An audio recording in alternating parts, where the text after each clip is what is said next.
Welcome everyone on Anand classes. I welcome you all on behalf of PSTC, which is Pre-Selection Training Center.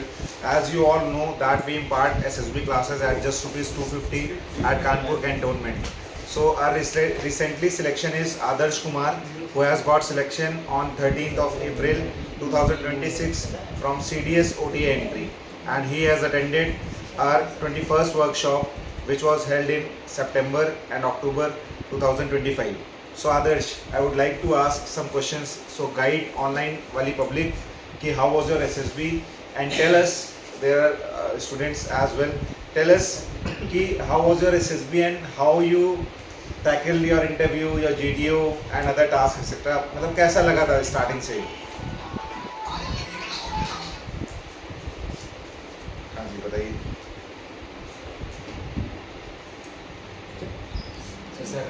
From the starting I will tell you from my अरे हिंदी में बताओ यार वो सब. हाँ हिंदी में बताओ, हमारे ये जनता हिंदी में देखने वाली है. हाँ जी. सबसे पहले तो स्क्रीनिंग में हुआ था हमारा, तो मतलब सारे बच्चे के मतलब सबसे पहले लाइनअप हुआ, सबको टेस्ट नंबर दिए गए. उसके बाद अब पता तो था नहीं ज़्यादा कुछ सर इस बारे में क्या होता है, तो सर सबके पीछे पीछे चलते रहे, सबके पीछे पीछे चलते रहे. वहाँ पे जब सबसे पहले हॉल में गए वहाँ पे तो बताया सबने मतलब इंट्रोड्यूस किया सबको और बताया कि जो स्पीच देते हैं मतलब क्वेश्चन जो बताते हैं वो किया. उसके बाद एक ब्लरी सी पिक्चर थी जिसमें मतलब एक आर्मी पर्सन टाइप का लग रहा था, वो कुछ नोट कर रहा था और सामने एक लेडी थी जो बहुत ब्लड थी.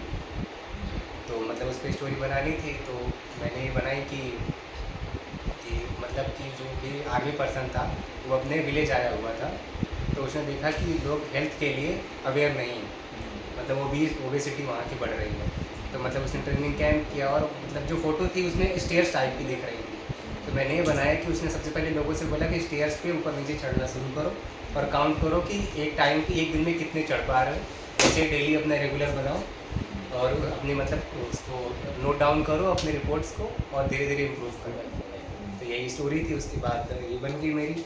उसके बाद जब डिस्कशन का टाइम आया वहाँ पे तो बहुत ज़्यादा नर्वस थे, मतलब पहले ही सबसे ज़्यादा तो मतलब चल रही थी, धक धक चल रही थी वहाँ पे. और कुछ बच्चे डोमिनेटिंग भी थे. नरेशन तो हो गया सबसे पहले वहाँ पे. नरेशन में कुछ बच्चे मतलब बहुत ज़्यादा वीक भी लग रहे थे, मेरे बगल वाले ही लग रहा था कहाँ पर आए, लेकिन कुछ बच्चे बहुत अच्छे थे. तो नरेशन हो गया. उसके बाद डिस्कशन आया, तो डिस्कशन में कुछ बच्चे डोमिनेट कर रहे थे कि मतलब वो बार बार ये बोल रहे थे कि just number this and this, let me speak then I will come back to you. और ये भी दूसरों को भी कर रहे थे कि chest number this and this is speaking, so let him speak first. तो मैंने ऐसा कुछ नहीं किया, बस अपने पॉइंट्स दिए और सबकी तरफ देखा ज़रूर मैंने कि एक भी बंदा छूटा नहीं मेरे से, कि मैंने जिसकी तरफ ना देखा और नरेशन में भी और डिस्कशन में भी. हाँ, तो उसके बाद जो डोमिनेटिंग वाले थे, और एक ने तो खुद को सेल्फ नॉमिनेट कर लिया था नरेशन के लिए, तो स्क्रीनिंग तो वो भी हो गया, और जो डोमिनेट कर रहा था वो भी स्क्रीनिंग हुआ और मैं भी स्क्रीनिंग हुआ. हम लोग 3 लोग स्क्रीनिंग हुए थे वहाँ से. तो ये हो गया था. उसके बाद उसी दिन थोड़ा डॉक्यूमेंटेशन है, उसके बाद साइक हो गई, उसी फर्स्ट डे पे सही करा दी. साइक हुई तो उसमें मतलब थके तो थे ही सब, तो टाइम भी नहीं दिया, सब तुरंत हो गया साइक. तो साइक में पहले टैट शुरू हुई, तो टैट में पिक्चर्स ऐसे थी कि एक पिक्चर थी जिसमें एक विंडो थी, उसमें दिख रहा था कि एक कोई बॉय है वो बाहर निकलने की कोशिश कर रहा है विंडो से. फोटो सिर्फ विंडो की थी, मतलब टेंस लग रहा था वो. तो मैंने ही उसकी स्टोरी बनाई उस पर कि कॉलेज का टाइम था, कॉलेज मतलब बंद हो गया था, कॉलेज बंद हो गया था, तो बच्चा बाहर लौट रहा था, तो उसने देखा कि खिड़की के अंदर कोई बच्चा है जो बाहर निकलने की कोशिश कर रहा है और हेल्प के लिए बुला रहा है. तो वो गया वहाँ पे, उसको निकाला, उसको पानी दिया, और उसके बाद उसने अपने टीचर से बात करके ये रूल किया कि अब से जब भी कोई क्लासेस बंद होंगी तो पूरी चेकिंग थॉरली होनी चाहिए, क्लास में कोई छूटा तो नहीं है, उसके बाद ही क्लासेस बंद की जाएंगी. तो ये वाली स्टोरी होगी. और फिर और ऐसी स्टोरीज थी जिसमें एक पर्स था, एक लेडी मतलब एक लड़का था जो पर्स लिए था, बगल में लेडी थी, तो उसका मैंने बता दिया कि वो मतलब वॉकिंग पे जा रहा था, तो उसको पर्स मिला, तो वहीं पहले उसने देखा आसपास, वो खड़ा रहा वहाँ पे, कोई नहीं दिखा. ठीक है. मुझे वो खिड़की बंद वाली कहानी पे बहुत हंसी आ रही थी. वो बेचारा फंस गया था अंदर. नहीं, अरे उसके लिए मैं जो बच्चा था उसके लिए हंसी आ रही है, कहानी पे नहीं कि मतलब बताओ सब बच्चे सब चले गए क्या कर रहा था इसको कट कर दूंगा। नहीं ठीक है ठीक है कट नहीं करना नेचुरल भी पर्स वाली में थी कि उसने मतलब कोई लेडी उसको बाद में आई उसके पास, उसने भाई उसकी पूछी कि पर्स कैसा था, किस कलर का था, उसके अंदर कोई आइडेंटिफिकेशन था। तो जब वो मैच हो गई तो उसने पर्स रिटर्न कर दिया और बाद में वहाँ पे एक बोर्ड लगवा दिया कि अपनी बिलोंगिंग्स की सुरक्षा स्वयं करें। मतलब तुमने इस चीज को सॉल्व आगे भी किया है जैसे वो हाँ, पहले वाले मतलब मैंने हर स्टोरी में ये जरूर किया है कि बाद में एक स्टेप डाला जरूर है उसमें। अच्छा उसको सॉल्यूशन के लिए हाँ और एक स्टोरी थी जिसमें एक बच्चा दीवार फांद रहा था, मतलब बच्चा नहीं था बॉय था, दीवार फांद रहा था। तो मैंने दिखाया कि जब वो जा रहा था क्रॉस कर रहा था एक रोड पे तो उसको किसी मतलब पति के रोने की आवाज़ सुनाई दी। तो वो मतलब उसने फांदा, उसको रेस्क्यू किया, उसकी मतलब फर्स्ट एड किया, उसको घर पे लेके आके उसको पाला उसको। देखा कितनी जनरिक स्टोरीज हैं, कितनी बेसिक स्टोरीज हैं। कोई भी मतलब तुम वो टेलीग्राम वाली स्टोरीज को मत फॉलो करो, बहुत हीरोपंती होती है उसमें, एक कैरेक्टर न जाने क्या क्या कर डालता है उसमें। हाँ जी फिर और ऐसे ही स्टोरीज और थी मतलब। और एक थी कार एक्सीडेंट लग रहा था साथ साथ कि बच्चे एक तरफ छोटे बच्चे खेल रहे थे कोई गेम और एक बच्चा कार के सामने आ रहा था और एक बच्चा उसको मतलब एक जो भी यंग आदमी था उसको बचाने के लिए उसकी तरफ अप्रोच कर रहा था। तो मैं ये बता दें कि खेलते खेलते बॉल इस तरफ आ गई थी तो उसकी तरफ वो भागने लगा बच्चा। तो उसने तुरंत उस मतलब दौड़ के कूदा और उसको बचा लिया। उसके बाद उनको मतलब बताया कि ट्रैफिक रूल्स फॉलो करो, जब तक रोड कैसे क्रॉस करनी ये भी बताया। और मतलब वहाँ पे स्पीड स्लो करने का बोर्ड भी लगा दिया कि मतलब प्लेइंग एरिया है तो स्पीड उसकी बाइक या व्हीकल की स्लो रखो। और बच्चों को मतलब ज़्यादा उसने समझाया कि सबसे पहले रोड क्रॉस कैसे करनी है, बिना देखे मत करो कितनी भी जल्दी हो। एक ये थी। ऐसे मेरी बहुत सी सारी सिंपल स्टोरीज थी सर। और उसके बाद सारी जनरिक लिखी थी हाँ डेली लाइफ वाली को। हाँ उसी में हीरो ने मतलब वैसा तो नहीं बना दिया था कि वो ये कर रहा है वो कर रहा है वो कर रहा है जैसे हाँ नहीं इंट्रोडक्शन में स्टोरीज में क्या होता है दो लाइन में स्टार्टिंग हुई और फिर एक्शन चालू हो गए। नहीं सर ऐसा कुछ ठीक है और फिर एंड में ओके खत्म हो गई। नहीं ऐसा नहीं था। बहुत बेसिक और सिंपल हाँ कहानी। सिंपल थी सर। सिंपल कहानी शोज स्ट्रॉन्ग साइकोलॉजी। और इनके सबसे चीज ये थी कि कॉन्फ्रेंस में इनसे कुछ पूछा ही नहीं गया तो बॉर्डर लाइन वाला भी डाउट नहीं था। सबसे बड़ी बात ये है कि आप मतलब जैसे आप सोचो कि इनकी रैंक भी अच्छी आ सकती है तो उसमें ये होता है कि भाई अगर आपने स्टोरी साई को कहीं डाउट है या जीटीओ को डाउट है या इंटरव्यूइंग ऑफिसर को डाउट है तो वो क्या करते हैं आपको कॉन्फ्रेंस से पहले थोड़ा डिस्कस करते हैं या आपसे पूछते हैं। तो इनसे कुछ पूछा ही नहीं गया था कॉन्फ्रेंस में। How was your stay, how was हाँ बस यही सिंपल था क्वेश्चन। रेट योर परफॉर्मेंस हाँ पूछा था। रेट करवाया था। क्या क्या की थी सर मैंने मतलब बोला था जीटीओ में 4 रेट किया था 5 से। हाँ 5 से और उसमें साइक और इंटरव्यू में 3 किया था। और फिर उन्होंने ये नहीं कहा कि दो नंबर क्यों काटे इसमें। हाँ तो सर मैंने बोला कि मेरी इंग्लिश कम्युनिकेशंस बहुत अच्छी नहीं है इसलिए बोला। और मैंने बोला कि सर उसका साइक का तो पता ही नहीं होता सर, मतलब ये लोग कैसे करें खुद को। तो सर मतलब ऐसे रह रहे हैं कि ना ऊपर में नीचे ये बोला था मैंने बस। तो बोले ठीक है यू में लीव ना। मीटिंग टाइम भी मेरा 1 मिनट से ही कम था मतलब आगे क्लियर पास था। आगे वाला बंदा भी और मैंने जीटीओ लेकिन मेरा बहुत अच्छा गया था। मतलब टीम वर्क मेरे अंदर काफ़ी दिखाया हमने।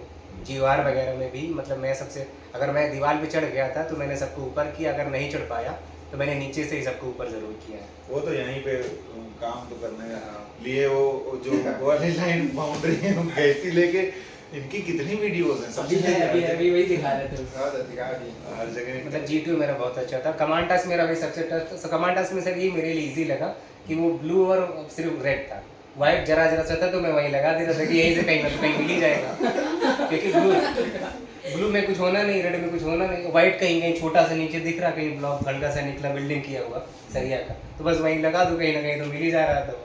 और मतलब वो भी और जीटू सर हिंट भी दे रहे थे कि मतलब जैसे अगर कोई बच्चा मैं 2 ने मुझको बुलाया था कमांड टास्क में तो दोनों एकदम स्टक हो गए थे। एक को तो बहुत डांटा उसने, उसे बच्चा कोचिंग वाले ने तुम्हें ये बताया वो बोला नो सर, बोला नो सर, बोला तो क्या बताया, बोला सर काम रहना काम बीइंग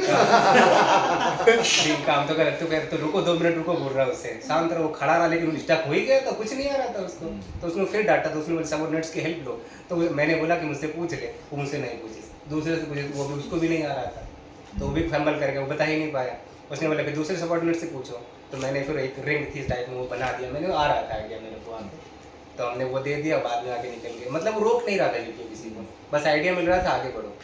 एचजीटी में भी मतलब आइडियाज पीजीटी या जीटी एफजीटी में पूरा मेरे ही थे, कोई और बंदा आइडियाज नहीं दे पा रहा था, दे भी रहे थे तो वो गलत कर रहे थे।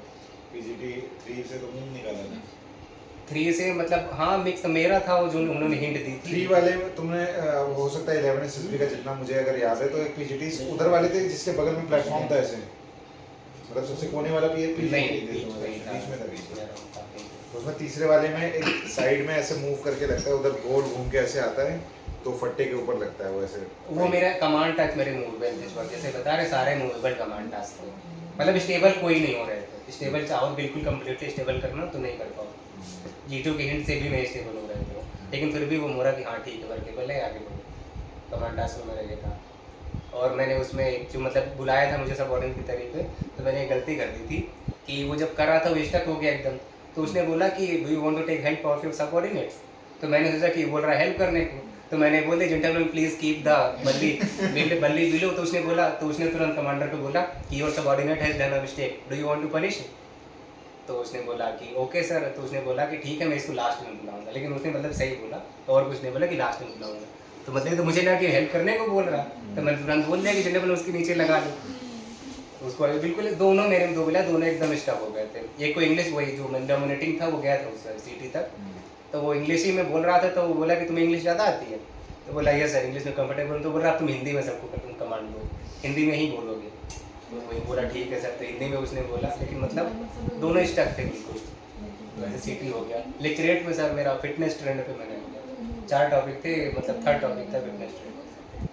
थोड़ा बहुत पहले मुझे वेस्टर्न मीडिया का था तो उसके ज़्यादा पॉइंट नहीं आ रहे थे, दूसरा बिजनेस हाउसेस था तो सर उन्हें पता ही नहीं था होता क्या। तो फिटनेस ट्रेंड लगा कि उस पर बोल सकते हैं, वही बोला था।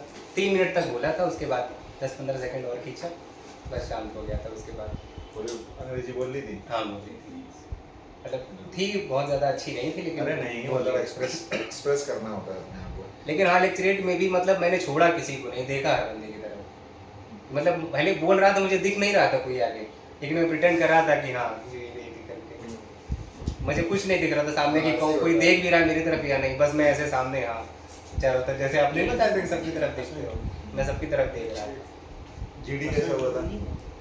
जीडी में भी सर वो डोमिनेटिंग वाले बच्चों की गलती थी, मतलब वो बार बार यही कर रहा था एक बंदा क्या कि मतलब just number let me speak I will come back to you, मतलब जैसे एक बार करो तो अच्छा लगता है, 2 बार करो अच्छा लगता है, तो कंटिन्यूअस 20 मिनट यही करता है। वो समझ गए कोचिंग वाले ही हैं। हाँ उसी से तो बोला था, कोचिंग में ये सिखाया तुमको, तो बोला नो सर ये सिखाया, ऐसा हुआ था सर। और फिर इंटरव्यू में सर ओटीए के बारे में पूछा था कि ओटीए की कंपनीज और बटालियंस बताओ, और उसकी यूक्रेन की बॉर्डर कंट्रीज पूछ ली थी नॉर्थ से साउथ, और पूछा था उसका, मैंने 11 GR बोला था अपने यूनिट के लिए, तो उसका मोटो वगैरह पूछा था। और मतलब ये मैंने बोला था कि मैं फार्मिंग करता हूँ, तो उसमें उन्होंने बोला था कि फार्मिंग में कुछ है ही नहीं, तो बस फसल डाल दो जाके और वापस आ जाओ, करते क्या रहते हो साल भर। मैंने बोला कि सर काफ़ी काम होता है सर, 4 बार पानी लगाना पड़ता है, देखना उनको लुक आफ्टर करना पड़ता है, फिर ओके बोला आगे बढ़ गया। मतलब उसने ग्रिल नहीं किया मेरे को, इंटरव्यूअर ने तो नहीं किया कुछ भी, थोड़े बहुत लगा कि थोड़ी सा लाइफ के क्वेश्चंस, पर्सनल क्वेश्चंस कैसे थे? पर्सनल कुछ नहीं पूछा मेरे से। और बच्चे तो बता रहे थे कि गर्लफ्रेंड के बारे में, मतलब उनसे ये नहीं पूछा कि गर्लफ्रेंड है या नहीं है, ये बोलते हैं गर्लफ्रेंड की क्वालिटीज़ बताओ डायरेक्ट, लेकिन मेरे से कुछ गर्लफ्रेंड का नाम ही नहीं लिया, कुछ पूछा ही नहीं। मतलब मेरा बहुत सिंपल गया इंटरव्यू। क्या जैसे दूसरे इंटरव्यू के बारे में बोला? सबसे पहले एजुकेशन वाला नहीं, सबसे पहले उसने बिटूर के बारे में पूछा, मतलब बिटूर से आया बिटूर के बारे में पूछा, फिर पहला से एजुकेशन वाला पूछा, फिर वही फ्रेंड्स वाले में मतलब पूछा कि हेल्प कैसे, मतलब मैंने बोला था कि हम लोग एक दूसरे की हेल्प करते हैं, तो कैसे हेल्प करते हो ये पूछा। तो मैंने ये बताया था कि भाई कोई सिचुएशन होती है प्रैक्टिकल सॉल्यूशंस दे देता हूँ, तो उसने मुझे एग्जांपल बताओ, मैंने मुझे एग्जांपल्स नहीं याद आ रहे थे, तो मतलब सर कभी कभी फाइनेंशियल सिचुएशन हो जाती है, आते हैं कुछ रुपये तो मैं दे देता हूँ। तो बोला कि तुम कमा तो रहे नहीं हो तो कैसे दोगे, मैंने कहा सर थोड़ा बहुत तो अर्न कर लेता हूँ सल से बर्निंग से। तो बोले अच्छा ठीक है, ऐसे आगे बढ़ गए वो। और उसके बाद ये पूछा कि किसके पास जाते हो कोई प्रॉब्लम होती है, मैंने बोला फादर की तरफ। उनके लिए भी मैंने ये बोला कि बहुत प्रैक्टिकल सॉल्यूशंस मुझे देते हैं, बहुत प्यार से मेरी बात सुनते हैं, कभी उन्होंने मतलब डांटा वाटा नहीं है मुझे, ये बोला। तो वो ठीक है, ऐसे आगे बढ़ गए। और मेरे इंटरव्यू 2 बार वो सो गए, मतलब ऐसा उन्होंने प्रिटेंड किया या फिर मतलब सच में सो गए हूँ, लेकिन मैं लगातार बोलता रहा, मैं रुका नहीं वहाँ पर। तो मतलब ऐसे एकदम ऐसे लगा कि मुझे लगा सच में सो गए। मैं 10 सेकंड की लगभग 2 बार ऐसा उन्होंने किया, अब चाहे जानबूझ के किया हो, लेकिन मैं रुका नहीं, अपना बोलता रहा। आखिर में बोला ठीक है यू मैं कहीं कोई ग्रिलिंग नहीं कुछ नहीं, हमें मतलब ऐसा फील नहीं हुआ, उन्होंने शायद किया होने की मुझे फील ना हुआ, बहुत इंटेंस कुछ नहीं था। मतलब जितना दूसरे बच्चों ने बताया कि गर्लफ्रेंड के बारे में पूछा, और पूछा कि अगर रिकमेंड हुए तो क्या करोगे, नहीं हुए तो क्या करोगे, ऐसा मेरे से कुछ नहीं पूछा उसने। बहुत सिंपल लिया मेरे से। सही। और क्या चीज़ें मिलती साइक में? वैट, एसआरटीज। एसआरटीज मैंने सर 44 अटेम्प्ट की थी, सिंपल रखी थी, बहुत ज़्यादा वैसे नहीं की, लेकिन मतलब एक वो था कि डायरेक्ट मैं सोच नहीं रहा था कि विल सूट वगैरह तो यूज़ करते ही नहीं है, जैसे उसमें ही लिखा होता है ये टू दिस एंड दिस, मतलब 1 से 1.5 लाइन में ख़त्म करने की कोशिश करी, एक्शन ओरिएंटेड, कोई घुमाना नहीं, डायरेक्ट करो, अगर मतलब कहीं लड़ रहे होते तो सीधा कूद जाओ, सांप वहाँ पर तो मार दो सीधा, बस ज़्यादा सोचा नहीं मैंने, सोचने में टाइम निकल जाता है सर, ये होता है, तो मैंने डायरेक्ट की। वैट भी सिंपल रखी थी बहुत, सर एक वैट आई थी रोमांस पे, उस पर मुझे समझ भी नहीं आया मैं क्या स्टक हो गया, रुक सकते नहीं थे, तो मैंने लिख दिया रोमांस मैन एंड वुमेन, बस इतना लिख के छोड़ दिया, अगर मैं रुकता वहाँ पे तो छूट जाता, मैं लिख के बस इतना छोड़ दिया, आगे बढ़ गया, लेकिन ठीक है सब हो गया बात। ये सारे तो बस इसमें यही था, लगा कि मैं क्या लिखूँ उस पर, और बैठ के किस पे स्टक हुए थे? स्टक और नहीं, बस लिखते चले गए थे, स्टक नहीं, यही था कि उसमें कैसे लिखते- कुछ वर्ड ऐसे बताओ कि सनराइज इन द ईस्ट, उस टाइम तो जनरिक ही आ रहे होंगे, एकदम बेसिक हाँ सर, एकदम बेसिक आ रहे होंगे, मतलब पिछली प्रिपरेशन के कुछ वर्ड्स थे जो याद थे, जो वहाँ लिखे थे कि नहीं याद वाले कुछ नहीं, लेकिन हाँ वही लीडरशिप वाला एक आया था, तो मैंने लिख दिया था कि लीडर लीड्स बाय एग्जांपल, बस एक ही याद था मुझे, बाकी सब वहाँ अपने मन से बना के लिखे वहाँ। ये स्टक वाला तो रोमांस वाला, तो समझिए नहीं क्या लिखूँ, ज़्यादा सोच सकते नहीं, तो रोमांस मैन वुमेन लिखा, बस आगे बढ़ गया। लिखता हूँ एसटी वगैरह। एसडी आपने थोड़ा बहुत ध्यान दिया था, वो आधा आपका लिख दिया मैंने। बालाजी का हाँ उन्होंने कुछ बताया था, एसडी नहीं बताया, चेक नहीं करा था उन्होंने बस मतलब क्या रिएक्शन दे दिया था लिखित वाला, बस मैंने कोई कमेंट नहीं किया, कुछ बोला नहीं। रिएक्शन में दुखता सब। हाँ सही है। और स्टोरीज वगैरह कौन सी स्टोरीज? और कहानियाँ क्या लिखी? टैग टैट और बताओ। ब्लैंक में क्या लिखा? ब्लैंक में मैंने एक यहाँ स्टोरी जो बनाई थी कि लाइब्रेरियन वाली की, मतलब लाइब्रेरियन के पास मतलब ऑलरेडी वो हेल्प करती थी, लेकिन अब बच्चे ज़्यादा आ रहे थे तो उसके पास, हाँ बच्चे ज़्यादा आ रहे थे तो उसके पास मतलब बुक्स की कमी पड़ रही थी, तो बच्चे ने पूछा कि क्या प्रॉब्लम, याद आ गया ना एक चीज, तो वहाँ उसे उधर बुक बनाई थी। हम मैंने आने Ground वाली पे। बनाई थी बहन की शादी का अरेंजमेंट, हमेशा चलिए बता ब्लैंक दीजिए, में वही कौन था। आया वो नहीं पता है। मतलब ये स्टोरी थी कि जो यहाँ पे सर ने स्टोरी दिखाई थी उसमें एक लाइब्रेरी टाइप की थी, मतलब लेडीज़ थी जो टेंस दिख रही थी और एक बच्चा था जो मतलब उनके पास सामने खड़ा था, तो मैंने ये बनाई कि मतलब जो एक डेली लाइब्रेरी आता था बच्चा, तो वहाँ पे गया, उसने देखा कि मतलब क्या प्रॉब्लम है, उनसे पूछी तो उन्होंने बताया कि मैं मतलब पुअर स्टूडेंट्स की हेल्प करती हूँ जो बुक्स अफोर्ड नहीं कर सकते हैं, तो अब मतलब बच्चे ज़्यादा आ रहे हैं क्योंकि रिकग्निशन मिल रही है, तो अब मेरे पास बुक्स की अवेलेबिलिटी कम हो गई है, तो मैं सबको नहीं दे पा रही हूँ। तो बच्चे ने किया मतलब अपने फ्रेंड्स को कलेक्ट किया, इकट्ठा किया और सबसे जितनी ओल्ड बुक्स थी सब दिलाई उनको, और अपने कॉलेज में एक क्लब बना लिया और सारे बच्चों को ऐड किया कि जितनी भी पुरानी बुक्स हैं और जो फिर नहीं पढ़ रहे हैं तो उनको डोनेट करो ताकि वो नीडी बच्चों के काम आ सके। तो ऐसे ही कंटिन्यूअस सप्लाई बन गई लाइब्रेरियन के पास और मतलब सारे बच्चों की हेल्प होती रही, ये बनी थी। जी ब्लैंक नहीं की थी, सोच लिया तो पहले यही लिखूंगा, क्योंकि टाइम नहीं मिलता, बस वहाँ सोचने का टाइम नहीं मिलता, एक तो उसी दिन करा लिया था ताकि इतना आधे बच्चे सो रहे थे वहाँ पे, ऐसा हुआ था क्योंकि सुबह से आ गए सारे बच्चे, नाश्ता पानी भी नहीं दिया था, वो एक दिया, वो पता नहीं कुछ बहुत गंदा खाना था, खाना सर बहुत गंदा लगा। 8 के दिन 8वें दिन खाना एकदम गंदा था सर, और पसंद सर नहीं किया। किसी को बताया नहीं, सर बोलता हूँ अच्छा खाना मिला वीडियो चल रहा है अभी इसके बाद में बताऊंगा। वीडियो बंद होने के बाद एक वैसे इलाहाबाद बोर्ड का खाना तो मतलब ठीक है। सर तो कभी इकट्ठा हो जाते हैं ब्रेड मिलते हैं। चलो बंद कर दीजिए भाई। ठीक है। चलो thank you so much, thank you Adarsh and all PSTC family wishes you the best for your medical result, medical तो fit हो गए ना, and for your merit or for your service, चलो all the best, bye bye.